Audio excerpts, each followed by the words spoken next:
Get in there, yeah. Make sure it's working. There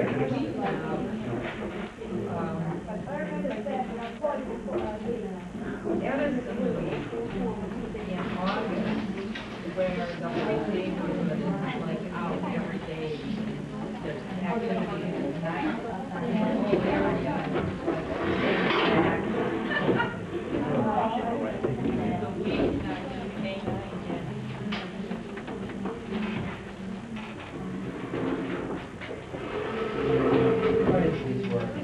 and we walked to the center of downtown Campus Drive.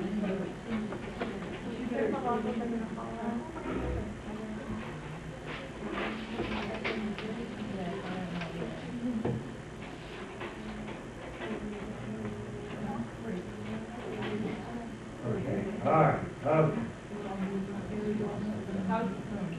We really need to bring this back a little bit. Let's see. Can you see it better back there? I think so.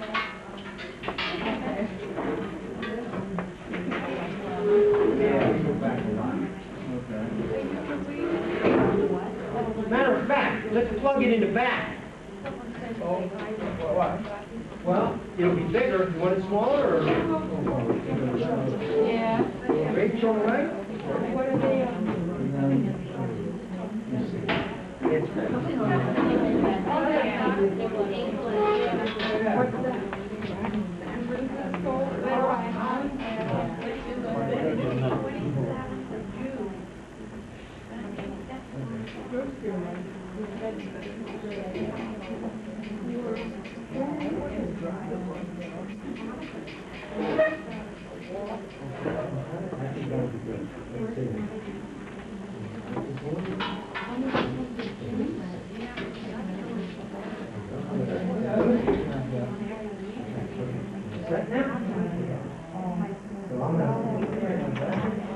Great, yeah, that's big enough. Should we turn the lights out? Turn the lights out? Yeah, that's fine. Great. Just the front things, huh? Okay, great. Okay, we all set here?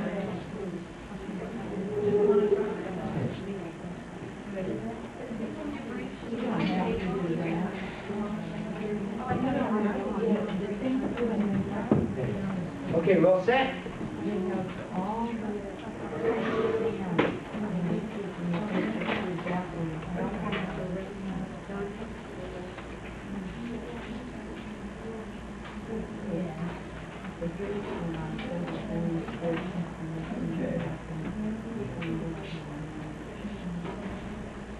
Okay. My name is Katsuhiro Asagiri, the international student from Japan, majoring in the development administration course in Western. First of all, I would like to express my sincere gratitude to Dr. Koni for giving me the opportunity to share my experience with all of you in this class. Also, I would like to thank all of you for spending much of your precious time listening to my presentation today. The topic I would like to talk about is the Japanese immigrants in the Dominican Republic. Actually, for my presentation, I come up with a title for this, The Forgotten People. They have buried the history of Japanese immigrants in the Dominican Republic. As you might know, this year, 1992, the Dominican Republic will host the 500th anniversary of the discovery of the New World by Europeans, providing people worldwide an opportunity to ponder over our human history. With various historical perceptions expected to be presented by the people with different cultural background in this commemorative year, I find it rather significant to focus on this tiny history of the Japanese immigrants who were introduced to this Caribbean nation 36 years ago. I use the term half-buried history, and this is because one by one, the first generation, disaffected first generation Japanese immigrants are passing away, with the promises made by the Japanese government 36 years ago unfulfilled, and without having the grievances overheard by outsiders. There are currently about 730 Japanese and Dominican with Japanese ancestors living in the Dominican Republic. Last year, in an attempt to unveil this terminated project, it was terminated 30 years ago, 1961. I spent both in Japan and in the Dominican Republic conducting research involving interviews with both Japanese and Dominican government officials, as well as some remaining Japanese immigrants in the Dominican Republic. And first, I would like to give you some historical background that led to this ill-fated immigration project. As you can see here, the Dominican Republic is an island nation in the Caribbean, which occupies eastern two-thirds of an island called Hispaniola, which was discovered by Columbus exactly 500 years ago. It shares the common border with the Republic of Haiti. And from 1930 until 1961, this one. Well, by the way, this is an investigation team. Okay. From 1930 until 1961, the Dominican Republic was ruled by a dictator called Rafael Leonidas Trujillo Molina. The picture was taken in 1961, just before he was assassinated by my professor. Now, you can't see any of these statues in the Dominican Republic. He was pretty much hated, probably just like Hitler. Well, anyway, it was Trujillo who came up with the idea of introducing the Japanese immigrants. Here, the Trujillo photograph in 1957 with the Japanese immigrants. As to his motive, why he decided to introduce the Japanese immigrants on this other side of the planet, it has been suggested that he expected the Japanese to contribute to his, his scheme of developing the,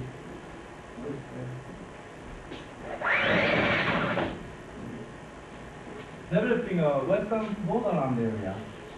Like Hispaniola is somehow looks like this. This part is the Republic of Haiti. This part is the Republic of the Dominican Republic.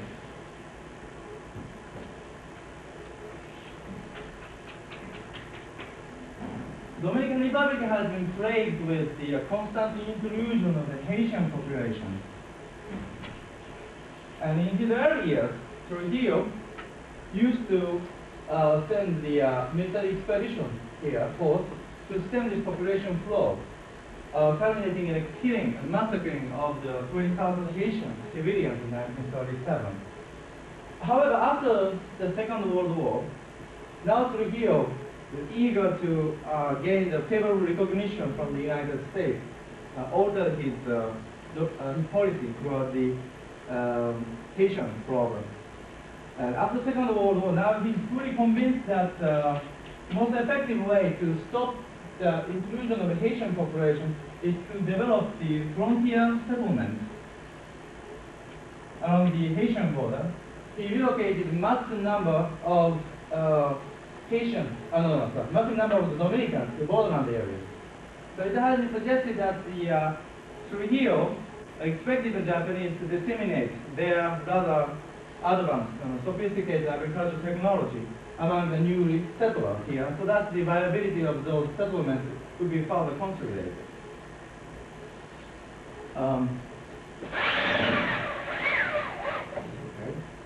Now, shifting our attention to Japan, so while 35 years ago the Japanese government was so eager to export its population to this Caribbean nation, 1954, when the Trujillo's offer to accept the Japanese immigrants was made, the Japanese government responded to the offer with great enthusiasm. The reason is that Japan was in a terrible condition 35 years ago.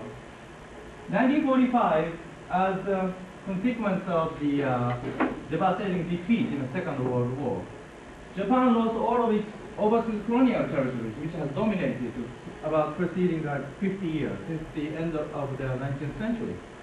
They lost the southern half of Sakhalin, they lost the entire Korea, they lost the Manchuria, and they lost Taiwan. As a result, in 1945, the 6.7 million Japanese who resided in overseas territories were forced to repatriate to the already devastated homeland, contributing to a serious food shortage and a high rate of unemployment.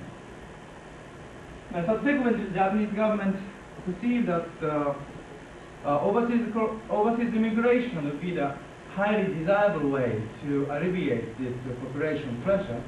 However, the U.S. military occupation authorities fiercely opposed to that idea, based on their fear for the future, potential Japanese aggression, because the United States government associated Japanese immigration equals imperial expansion. So, consequently, their economy was stagnant between 1945 and 1950, and this is the time that a lot of people were starved in this country. However, with the breakout of the Korean War in 1950, the U.S. government started to shift its policy towards Japanese occupation, because now, fearful of the threat of the communism from the entire Asia, the United States government began to favor the reconstruction of the Japanese economy. And also, that confiscation of the agricultural land for the American military use and the relocation of the Japanese farmers in Okinawa Island also necessitated the MacArthur authority to let those people migrate overseas. Also, most of the Okinawa wanted to migrate to the United States, but the U.S. government just fighting with the Japanese, For the 5 years, they do not favor that idea. But they gave a permission for them to migrate to somewhere in Latin America. That was a historical background. So, responding to this changing circumstance, in 1953, the Ministry of Foreign Affairs established the immigration office and started shipping out the immigrants to the Amazon basin in Brazil. And there are a lot of terrible stories about it, but I don't think I have the time to talk about this. So I'm going to concentrate on the immigrants who were sent to the Dominican Republic. Okay. With this background, historical background in mind, let me talk about the implementation stage. Let me see.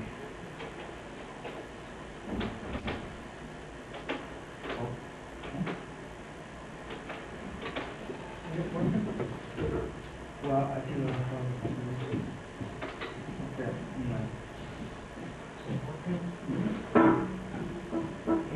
Is it moving or is it not focused enough? It's a focus enough. Yeah, Okay. this is kind of dark one. Okay. So subsequently, negotiation between the two countries worked out smoothly.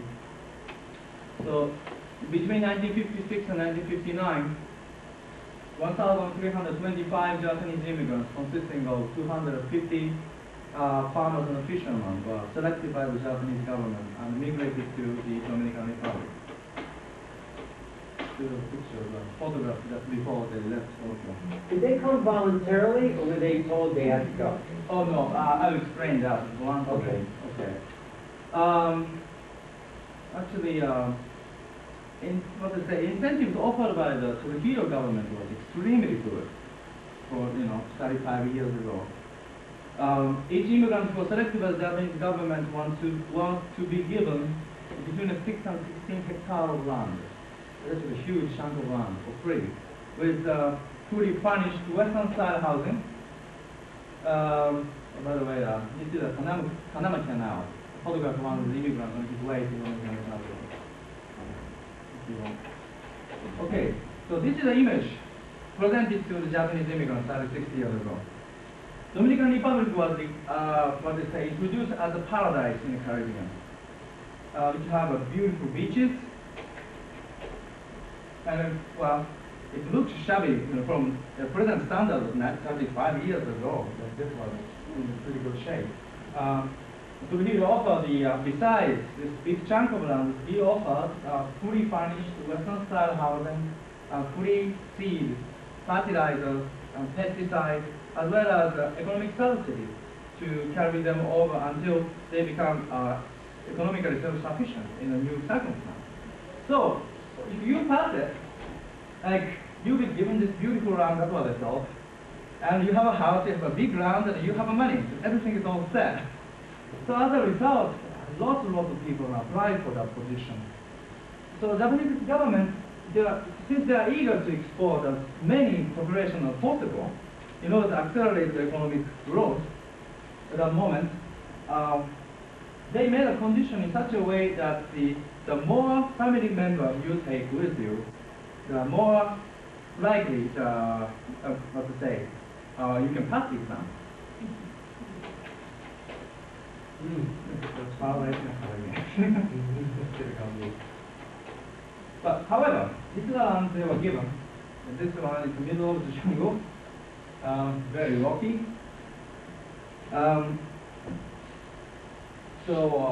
Although, those immigrants were welcomed by the Trujillo in the capital city with a great fanfare. When they arrived in the assigned place, they were kind of shocked that this is absolutely barren land. And now they took your wife, the children, your grandfather, grandmother, your cousin, everybody. And after getting rid of all the family assets and afraid the Japanese government, I'm not going to come back rest of my life. They moved to the Dominican Republic. And since most of the people who moved there are poor, so they lent the money from the Japanese government to move to the Dominican Republic. But once they arrived there, they were completely shocked. And then, well, they had a capital to put into the money, but most of them are professional farmers. They know that this land is good or not. So as soon as they arrived there, they started appealing to the Japanese government to let them be relocated to a better place. But the Japanese government refused to take such appeal and told them that if you are not satisfied in settling down here, the financial assistance is going to be cut off and you have to pay back what you own immediately. That is impossible. And I would like to show you some other colonies that I visited for myself. This one, it looks like the land is covered with frost. And actually, this is crystallized salt. And here, the 155 Japanese were dumped, and they were supposed to make the leather, vegetables. And I read the recruitment advertisement issued by Japanese government 35 years ago. It said that the settlers who settled down in this place called Head would have free access to the abundant water, because the Dominican government is now making a largest irrigation canal called San Cristobal. But when I went there, what I found out is that this allocated land located far away from the San Cristobal, about 8 kilometers away. And there was the Salty River floating between the allocated land and this irrigation canal, so there's no way for them to get access to this potable water. So after staying there nearly 1 year and 8 months, they finally gave up. After squandering money in this barren land, they finally didn't have anything to sell. And then finally, they were allowed to relocate to the other Japanese colony. This is one of the worst ones. I'm taking photographs here. Because this land contained a lot of salt. Because prior to the Second World War, this region was known as a place where they, where they produced a lot of salt for export. Since then, the Dominican government is working very hard to take out the salt, but still, the condition is like that, so that you can hardly imagine how it used to look like 35 years ago. See, I'm with this crystallized salt. Okay, this is a house provided to them. It's in the middle of the totally barren land. This is absolutely terrible. Okay, this is another place. The government advertisement, according to the government advertisement, the land was a little bit rocky. Yes. This, what do you say, colony is already abandoned too, 30 years ago. But according to the kind of testimony given by the ex-settler there, he brought in the combine tractor and everything from Japan, but he could he couldn't use anything but just pickaxe. Because it's just so rocky. See? This is the house we used to live. Now it's inhabited by the Dominican Asians.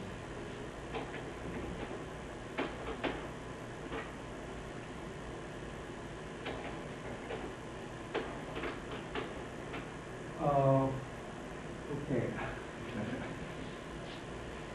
So, the Japanese immigrants moving into the Dominican Republic in 1956, but by 1958, most of the immigrants find it extremely difficult to survive in the land without any support from the government. So they started sending the delegation to the consul in the capital city, appealing to the authority to let them relocate before they spend out all the capital they brought from Japan. They didn't want to just squander this money on this land. But it didn't work out. And by the end of 1958, in some of the colonies, the situation was so grave that some immigrants claimed that they even did not have underclothes to sell to survive.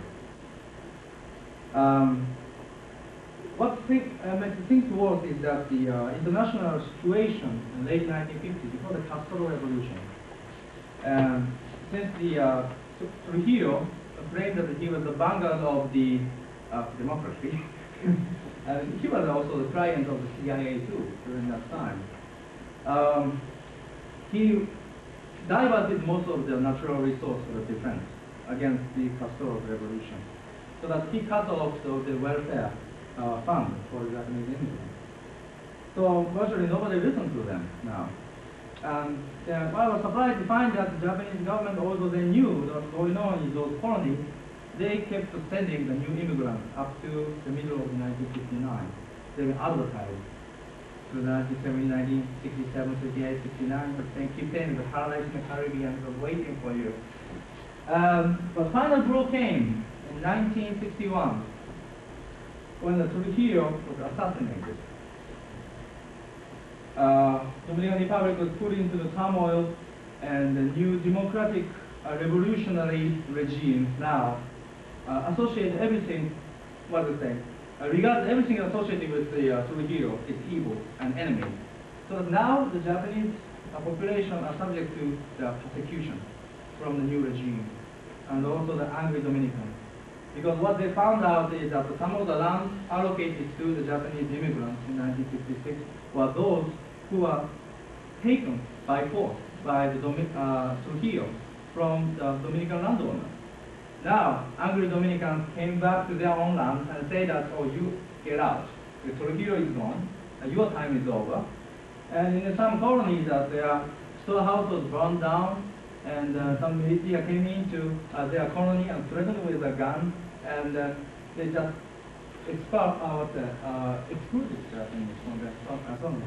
Now, they just couldn't stand just appealing to the Japanese government was not enough, so that they start writing a letter to every institute they could have access. And finally, the United Nations took their letter in 1961 and warned the Japanese government what is going on. Then suddenly the Japanese government said, what? We didn't know what was going on. So that they promised to send an emergency ship to evacuate the Japanese immigrants. But by that time, the situation in the Dominican Republic was so bad that it was impossible for the emergency ship to dock to the Dominican Republic. So that the Japanese government had to hire the 2 private airplanes, the last airplane in the Dominican Republic, to leave, to take those immigrants outside of the Dominican Republic in 1965. So they were ordered to take only up to the 50 kilograms of the belongings when they leave.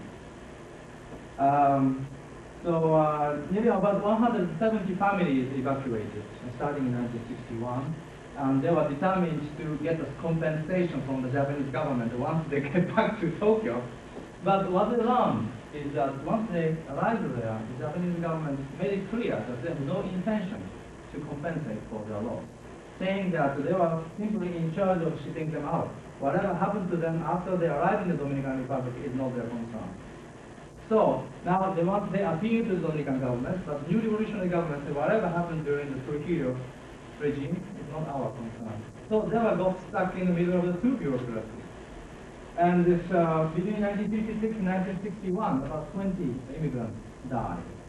And one person, he was a 20-year-old fisherman, he was so desperately wanted to escape from his environment, so that he crossed the border into Haiti.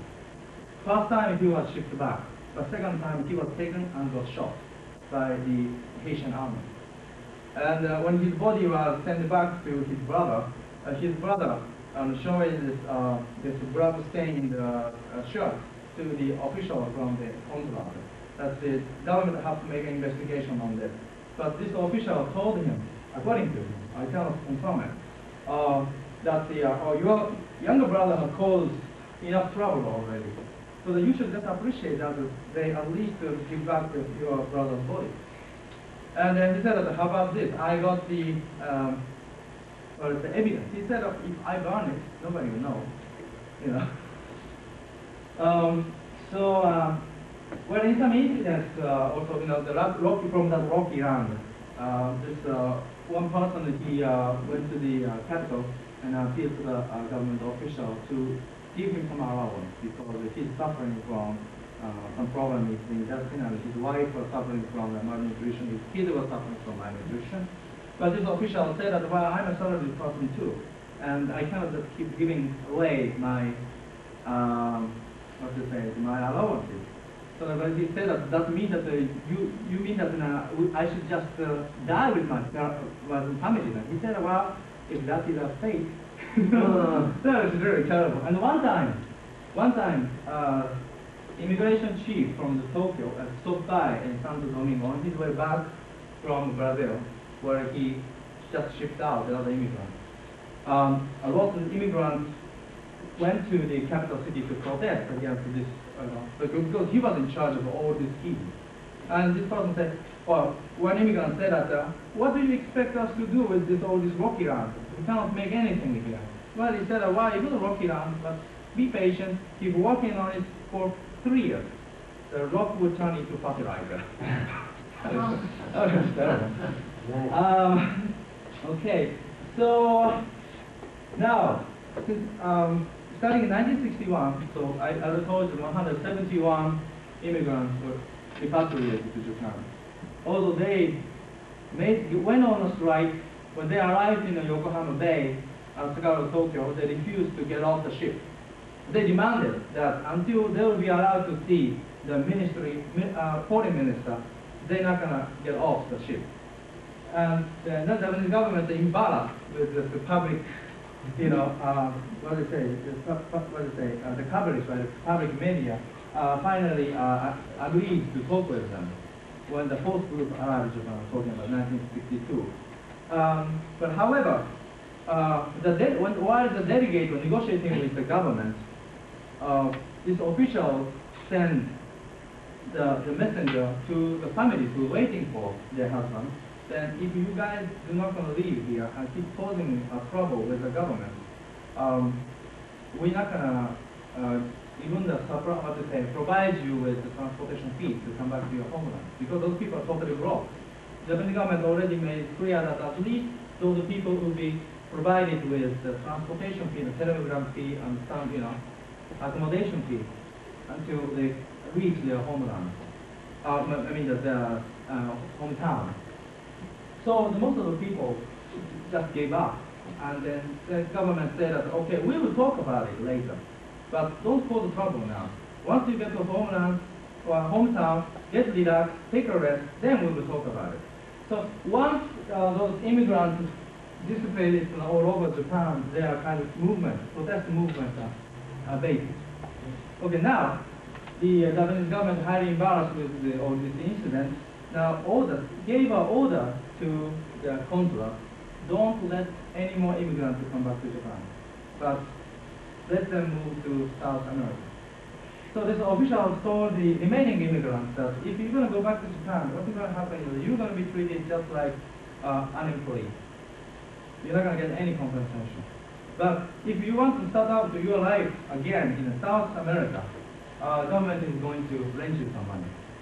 So as a result, about 133 families are relocated to Brazil, Paraguay, and Argentina, and other places in South America. But 45 families whom I gave an interview were determined to remain in the Dominican Republic. And I told, for example, this person, I told him why what made him decide to stay in the Dominican Republic in the middle of the revolution. And he said that he was already cheated by the government. He could trust them, and move to the South America. He might be given the worst place, and he might lose his life in Amazon. But at least he said that although he has no right to own all this land and property, but at least he have a right to cultivate it. At least he have a house to live in here. But once he go back to Japan, he lost already everything. So that he figured out that the best way is to stay in the Dominican Republic. And then, not only him, for example, he was born in Philippines. Many of those who decided to remain in the Dominican Republic were those who were born in the colonial territory prior to the Second World War. That means that their parents or their generation migrated all these colonies. And at the time of the defeat, their land and assets were confiscated by the Chinese, by the Koreans, by the Russians, and some of them went through the concentration camp in Siberia right after the Second World War. And wait a moment. For example, this person, Mr. Yamamoto. For example, prior to the Second World War, he immigrated to Manchuria, and he started his business. He made a good fortune there. But in 1945, when the Soviets suddenly invaded his town, he was captured, and all his family was spread. He just missed all his family. But fortunately, 5-6 years later, when he was released from the concentration camp in Siberia, he could reunify with some of his family in Japan. This is when the Japanese government started advertising this Dominican project. So, having lost everything in the continent, he had no person he could turn to in Japan, so that he just broke his law in this scheme. Now, again, the grade, and he has just no idea what to do with it. For example, this person, he was born in Manchuria, he was born in Taiwan. He gave me some sad story, like he was 7 years old when the Soviets invaded Manchuria. And when he was fleeing from the Soviets, to Korea, he lost his younger brother and younger sister out of starvation. Since he was old enough so that he could scavenge, from the trash, so he could survive. But his father was taken away and spent about 5 or 6 years in a Siberian concentration camp. And after reunified, he moved to the Dominican Republic. But again, he cheated. So he's one of the community leaders to organize disaffected the colony, to appease the Japanese government to fulfill the promise they made 36 years ago. But the problem is that after 36 years, most of the new generation now are not living in the original colony. They are living as a salaried person in the city sector. So that this land issue is not very, not a big not a big concern for the younger generation. But for the old generation who still are living in those agricultural lands, this land issue is very important. They want to get the 16 hectares of land from the government. But after 36 years, only a portion of some of the promised land were allocated to them. But that was less than a fourth or fifth of what originally promised. And a couple of weeks after I left the Dominican Republic, investigation group consisting of lawyers from Japan, this is a Human Rights Protection Committee, made an investigation in the Dominican Republic. Then the finding was submitted to the Ministry of Foreign Affairs. But the problem is that since this project was terminated for such a long time ago, so that most of the people in the government even don't know what happened. There is no correct record left. So the Japanese government attitude is that some of the officials I gave an interview in Tokyo told me that, well, they feel really sorry for them what happened, but technically, we are just in charge of shipping them out. Whatever happened to them, the Dominican fault. Because there is no way for us to predict that the revolution will take place in that country. And 35 years ago was not powerful. We are in a position to beg them to accept our immigrants, so that the official told me that please understand the circumstance. But the great fact is that still those victims are still alive in the Dominican Republic. And the average age of those immigrants over 70 years old, and one by one they're passing away without a grievance heard by anybody. So really, what I say, it is really my pleasure to have a really opportunity to present this issue to all you in class. And in conclusion, as I say, in the name of civilizing the world, last 500 years, since the discovery of the New World, numerous people are victimized and buried in history, never looking back. But at least this tiny history was not completely buried there. That's why I put the term half-buried history. Until that of the first generation passed away, those people will, will stick to their cause. They told me, the first generation told me that even if nobody listened to them, they believe that what they're doing is right. So they will stick to the justice. And they hope that someday some people will listen to them. And they will just appreciate that some people just remember the existence of this population there. And they say that they are anyway too old to, even if they get the money from, or the compensation of land from the government, their life is already screwed up. So that they can't get back the lost life. But what they appeal to me is that they want to be remembered, at least. They don't want to be buried in history. Thank you very much.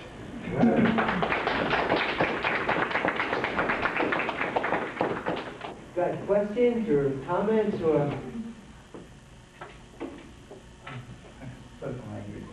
No, English is excellent, excellent.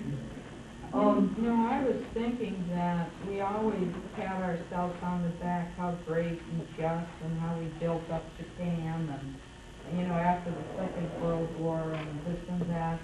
And it's all a bunch of bullshit. I mean, really taking all those people from those colonies, forcing them back on a devastated island where they couldn't exist,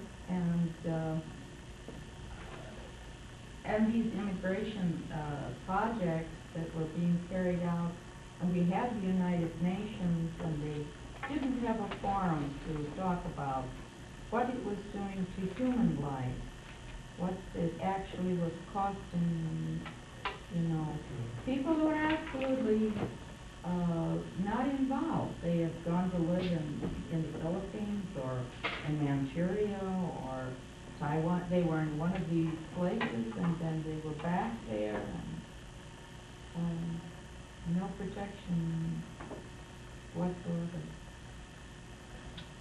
How about human rights groups? Has Asia Watch or any of the other human rights groups looked into this? No, the problem is that well, I cannot take 100%. I have to take what they say with a grain of salt too, because there's no way for me to prove. But according to the immigrants there, the government really controls that information there, so that their appeal is not supposed to go out from the Dominican Republic. How they did it is that the middle of the 1960s, economically the situation was worse. They even couldn't eat 3 times a day. So that they had to depend on the Japanese government to get the economic subsidy. The situation was so grave that I found out in an official document written by the ambassador that they gave the emergency relief to the immigrants in 1960. But since then, Japanese government repeatedly sends them this pledge note to sign that, well, quit talking about these land issues. and leave all this business to the government. Government will take care of it. And we will do our best to negotiate with the Dominican government, but even if it doesn't work out, you have to agree that you will not complain. So you have to sign it. And then some of the immigrants told me that for those who signed it, were given a better economic treatment from the government. For those who refused to sign, were very discriminated economically. So when I visited the 4 colonies, it used to originally the 8 colonies were set up, but 4 colonies already abandoned, and 4 colonies still inhabited by them. The 1 colony for the Gabon, people there are really poor. And the reason why is because there are the groups which really oppose the Japanese government, keep protesting the Japanese government, never compromise with them. Because of those community leaders are those who were born in 1910 or 1915, very old, tough guys. And also those people really respected. And but in some other colonies they compromised, because when the majority of the population in the colony was taken over by the 2nd generation, they favor to go out of the colony and get a business in a city sector. So for them, and sticking to this land issue is not relevant. So they're willing to compromise with the government, get a better economic treatment, and forget about it. So that the community was split into the 2 parts.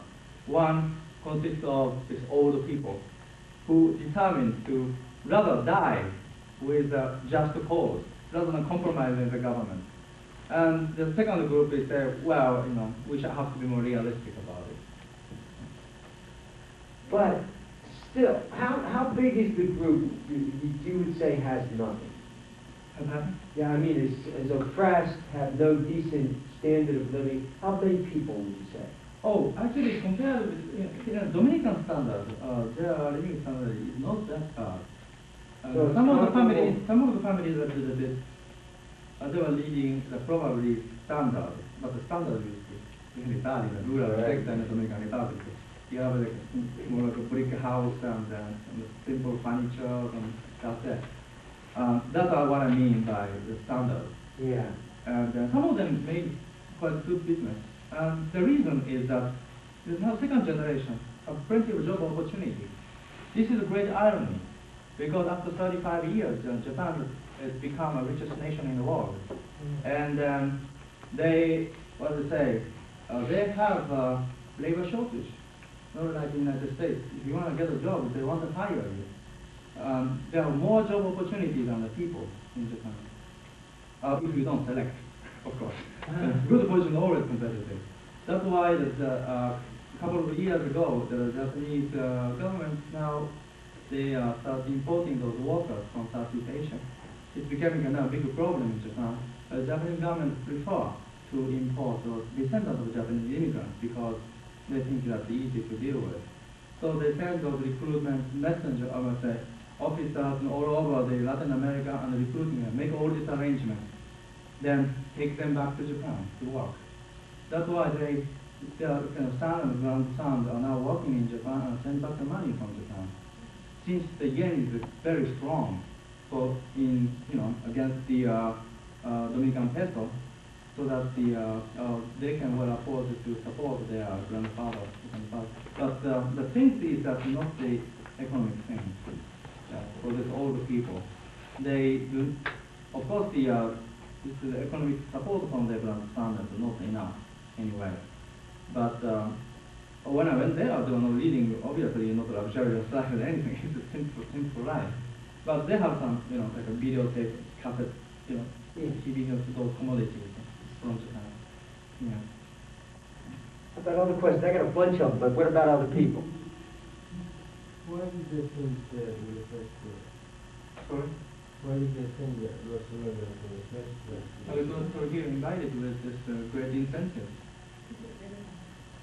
But why did Trujillo do that? I mean, he must have known that immediately they would say, hey, I'm going to get out of here. Why did he do I mean, he gave them these, promised them all these things. His idea was to keep them as like a buffer between the Haitians and the Dominicans? Is that the idea? That's what it turned out, but his original intention is to by utilizing the Japanese immigrants who are highly educated, who are experts in agriculture, to teach their technique, disseminate their technique to the immigrants, not the Dominicans, to settle down those borderland areas.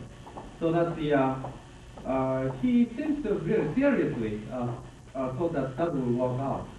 And initially he invested a lot of money for the irrigation or the reclamation of land. He invested lots of money, and he really favored the Japanese immigrants the first couple of months until his position began to be threatened. So that is another unfortunate thing. The other thing is that Who are you talking about when you say you're talking about the guy, the leader of this? Leader of the Dominican Republic here. Dominican Republic, yeah. Mm. So they started coming in 55, 56, 56, and he was overthrown in 61. 61. So he had 5 years there. 5 years left. Right. Does that make sense to you? No. Okay. But it seems to me the Japanese government making expensive these people, like using them for, like, see if they could survive in the area. Well, it seems like Japanese, They were just too desperate. they were the Japanese was Japan was overpopulated, right? Yeah. And so they said, oh God, if we get anybody out of here, let's get them out of here. They were starving to death in Japan after the Second World War. Of course, that was 10 years after the second. Were they still starving to death? No, they were not starving, but the living condition was really bad. Not bad. Yeah, the initial reason is that I said that first 5 years, that the U.S. authority wouldn't allow any Japanese to leave, no matter how bad the situation was, because of their fear. That's why the economy really collapsed virtually. And then there's no way to feed all these people. And all the industry are already demoralized and devastated. And 6.7 million people suddenly coming into the island is really disaster. And because the country like Taiwan, an independent country, Taiwan used to be under Japanese possession for half a century. So that those people are born in Taiwan, and the next generation were born in Taiwan. So that those people kind of said, sometimes it's misleading if you look at the world map from present standard. Like Korea was 36 years under the Japanese domination. So even Manchuria is over 15 years. So that there were long period of time, the long, slow process of immigration for that period. So suddenly, you just lose 40% of the national territory, and 6 million people just coming back to less than 50% of the territory.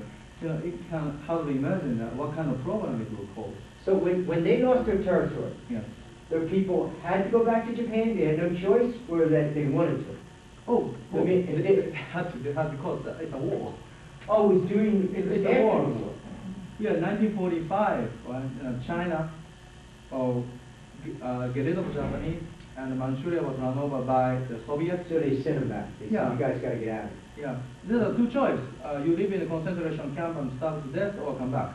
So they had to- There was no choice. Yeah. So it was overpopulated, okay. That is the main reason. And one thing is an interesting thing, it's never published, but I found it in an official document issued by the Dominican government 20 years ago. This is a scandalous one. This document was written by the Vice Minister of Agriculture. And he was the one who carried out the field survey with the Japanese government officials prior to the introduction of Japanese immigrants, 1955. He left a diary. And according to this diary, the interesting thing is that the Japanese government really wanted to introduce the immigrants to the best land in the Dominican Republic. They were extremely careful about the selection of land. And they brought experts. So that he said that he was really impressed with how careful they were. And one Japanese official told him that because we are going to bring the people to the other side of the planet, of course we have to be extremely careful. But what happened is that again Trujillo, he did not want to introduce them to the best land. Simply he said it's too expensive. And then the Trujillo had a high regard to the Japanese, so that they said, oh, they were excellent farmers. So that it might be a good idea to introduce them to the best land. Maybe they will do a good job. But when they put them in the worst land, the land which cannot be developed by the Dominicans, but they may be able to do it. That is the reason. Now, and then, but Japanese government evidently hesitated to bring the immigrants to those areas. That's why Japanese government seems to have procrastinated between 1955 and 1966. So eventually Trujillo got impatient, and then Trujillo asked the Japanese ambassador, "Are you seriously interested in this or not?" According to this minister. Now the Japanese government, now they are fearful of losing this country to Trujillo. What to say? They were really depressed, they say. But in this diary, this person, this Dominican official, suggested to the Japanese ambassador, "Okay, why don't we do this?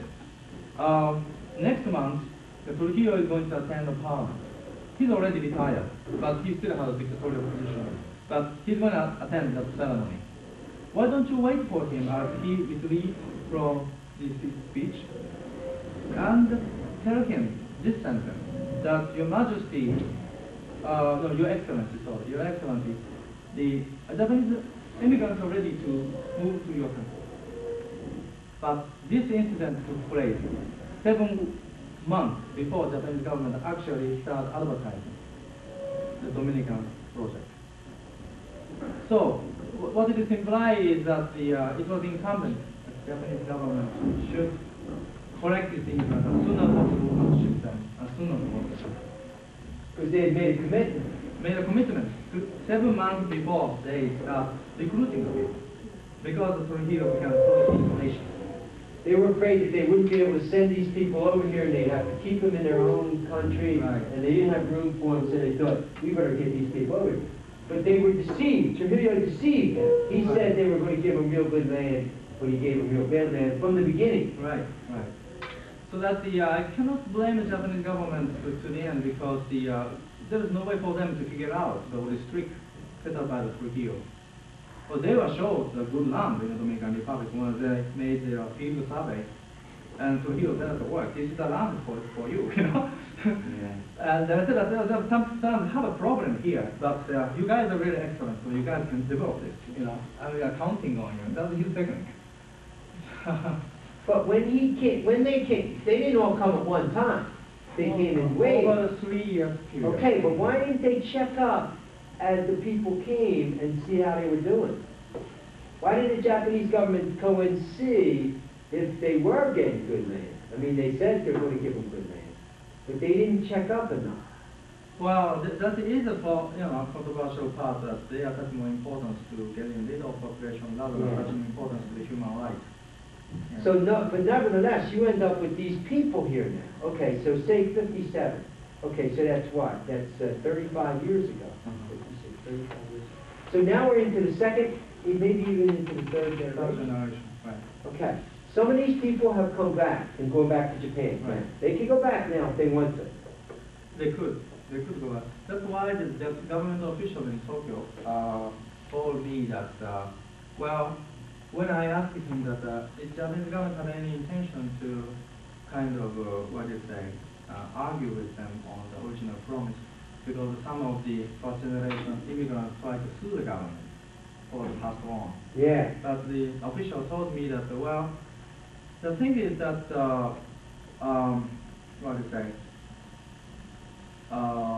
they don't think it's their responsibility, because those immigrants were given a choice, whether they leave the country or move to Latin America or stay. Yeah. They are the ones who decide to stay. That is their choice. And whatever happens to them after that is not the government's concern. But the point that first generation immigrants are making is not that period, the original promise. Sure. Yeah, because many of them told me that if they had known that they would be given absolutely devastated land, and even the land ownership was not going to be given to them, they found out only after they arrived in the Dominican Republic that this land would be given to them on condition that they keep cultivating for 10 years. Since 5 years later they had to evacuate, they couldn't sell this land because land title didn't belong to them, but still remained for here. Yeah. So that they're arguing that the Japanese government cheated them, because Japanese government did not mention about this kind of law. Sure. Also that they were instructed that they will be an independent farmer. The independent farmer means that they have freedom in kind of what they're going to plant in your own plot of land. But once they get there, they have to live in this colony with the colonial officials, and they have no freedom in the choice of the crop. They have to plant what they were told, but they have to invest their own money for it. Also, most of those colonies were so isolated from the major consumer center, and since they did not have the transportation to bring, so what happened is that they were exploited by the middlemen. They could not sell their products at the market price. But a lot of countries have incentives to populate their countries that if their country is underpopulated. Australia has one. I think they paid you way over. I don't know what it was, but I think you had to stay there 7 years, you know. But I don't know how successful it was. But I do know that they only took white people because Australia had a white Australian policy that was in until the 1970s, I understood. Where did these people come from?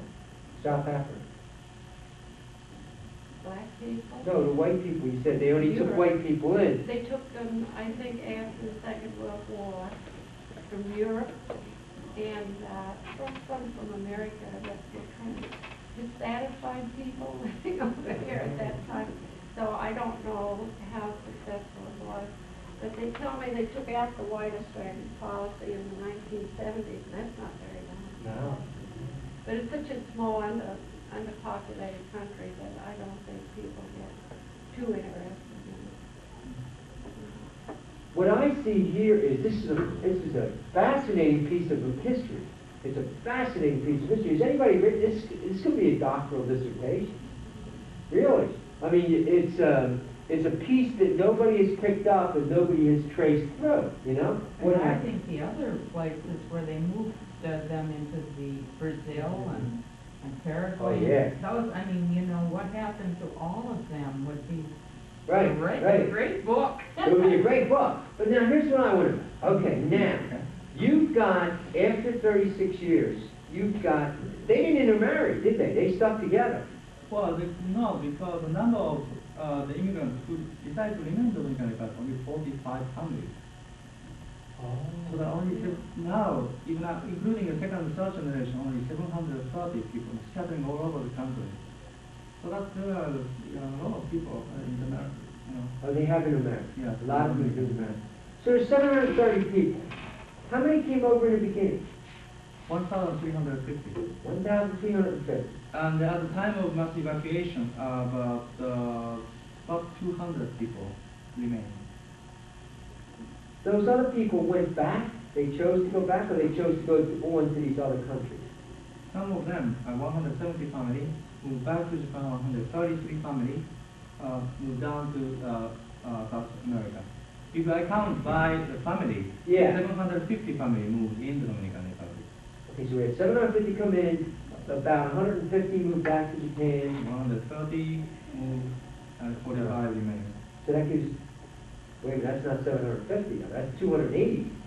Okay. And you got another 500 people there. Oh, really? Five No, hundred. not the people, the family units. I'm Yeah. counting the family units. And how many family units originally came? 250. And you got 150 going back, and you got 130 going in, so only 40, that's right. I see what you're saying, yeah. Because it's such a small group, they chose to ignore them. I'm But sure. the reason why this issue was not publicized is because of you're right, because of the number of people involved. Yeah. It's negligible from the government Yeah. perspective. And they're getting In older. the larger context. And nobody is moving in the country since 1961, except some cases. And some people are invited by the immigrants to get married there. Some of them were very successful there. What did these people want you to do? Did they just want you to know their story and tell their story? Or did they want you to do something for them? What I did is that I wrote this long article on Yeah. it and give it to one of the news agents in Japan. Have they read it? No. I Actually, that was a kind of competition, you know, like a general competition. And the last one I lost. I didn't survive. I was going to say, wouldn't the Japanese government find that quite embarrassing? Oh, yeah. I mean, today, I can't imagine that they would want you to publish anything on this book. Well, actually, there was one journalist who conducted this issue 5 years ago, already published the book. Did they? Oh, he did? He did. And since then, the government started giving them aid because of the embargo. But before that, the information was shut. That's very interesting. That shows the power of research. Because that guy did his research, those people got some aid. Yeah, but this guy was really became successful because of his article on this issue. Because the inside of Japan is that like kind of in the people level that people don't trust the government. That's a tradition. Sure. Since the end of the Second World War, people trusted the government to the end. The one they got was the devastation and starvation. So they're not going to trust the government again since 1945. So everything associated to the war or military or aggression that they totally refused. That's why still this peace constitution was maintained in Japan. They refused to take part in the Gulf crisis, mainly because of the memory 45 years ago. No matter what kind of cause you come up with, for them, is a war, so they don't want to get associated with that. But they were criticized from the American government that you guys contribute just money but don't send anybody. But this is not the problem is the one in the constitution. The other thing is that they experienced the bombardment and the nuclear weapons 45 years ago, and a lot of people still remember that. That's why what happened to the Iraqi population really they can feel. Because that is themselves 45 years ago, so that they didn't want to participate in it. The Germans had the same thing. They've been through it, they've been devastated. They were not going to send any troops. No. It's in their constitution. Yeah, it's in both constitutions. Yeah, according to the government report, about 70% of Germans refused to collaborate with the government if the government decided to send the troops to the Persian Gulf. And same in Japan. The majority of people, because the Liberal Democratic Party was seriously thinking of dispatching some national defense forces, violating the constitution, and then the government was about to be toppled because of that issue. There are huge demonstrations. Huge demonstration, yeah. Well, I got two questions. Okay. One is, what would these people like you to do? One thing is that they said that they will appreciate that if I talk about it. That's what I thought. They want people to know their story. So I really appreciate that they were given a chance to talk about it in this class. It's great. I think you ought to look for other opportunities to present this story. I think it's a very important story. You know where you might find an opportunity to do this is the Latin American Scholars Association in the United States might be very interested in that story. Last time. I think that would be something that at their conventions that they would like to hear. I think that would be interesting.